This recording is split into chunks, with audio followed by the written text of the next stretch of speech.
What's up, guys? Ronan here with another video for you. And as you can see, we're using the Putrid Child swords. And why we're using these is because I was discussing these weapons with a guy on Discord. And he was trying to, make a build with them. He really likes them. He likes the way they look. I do too. But sadly, I had to tell him these weapons aren't that good. But I told him I would try to make a build, and he said he'd love to see the video if I did manage to make them, be really good. So here we are. I tried my best. So into the build. We have the Putrid Child sword plus 10. And the runes. We have Hassan, Sean, and Makev in both swords. I've tried other runes, but those give me the most damage.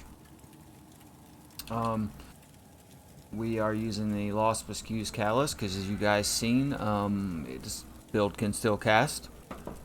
It's pretty strong on castings, but even though we're focusing on the swords today, I didn't use too many castings. Alright, so the main spells are going to be Umbral Weapon.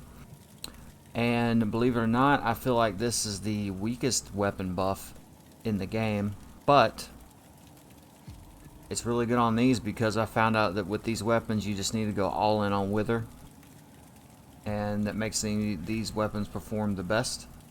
For spells, use whatever you want. I think these are some of the best offensive spells.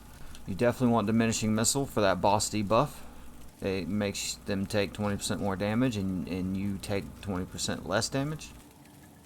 I went with the heavy build, and with that we're using the Faceless Carving.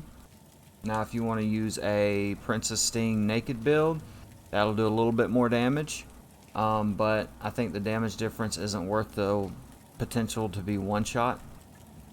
Alright, we have Double Grayson's Ring. That's best in slot for dual wielding. We are level 125, and the best starting class for this is Putrid Child, and that will put you with an extra point in endurance and then a free point to spend where you want. There's our stats at the bottom: 42 vitality, 54 radiance, and 55 inferno. And yeah, guys, I hope y'all enjoyed the intro. I hope y'all enjoyed those fights demonstrating the weapons. Alright, so I want to share a little bit of honesty with you guys today. Not only did it take me hours to try to get this build where it's decent, but I would probably only still rate this build like a B tier. I wouldn't put it up at S tier with like the Reaper daggers or the Reaper sword or some other, the Queen's hammer or some other like dual wielding builds that I've made, like dual wielding hammers and stuff. I'd give this build a solid B. It's versatile though. I mean, you don't do a ton of damage with these, but you got spells, you got all kinds of spells you can use.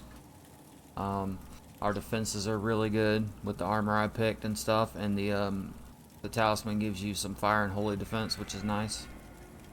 But yeah, guys, I'll be honest, it took me a lot of takes, to get this video, because I wanted to get some clean fights for you guys. A lot of the fights didn't go well. Actually, more often than not, the Reaper fights didn't go well. But I wanted to get some clean fights for you guys. So, yeah. Not the easiest build to play. But, as you can see, it's very viable. It works. But, yeah. That's it for the build. I hope you guys enjoyed the video. Hope it helped you out. And I'll see you in the next one.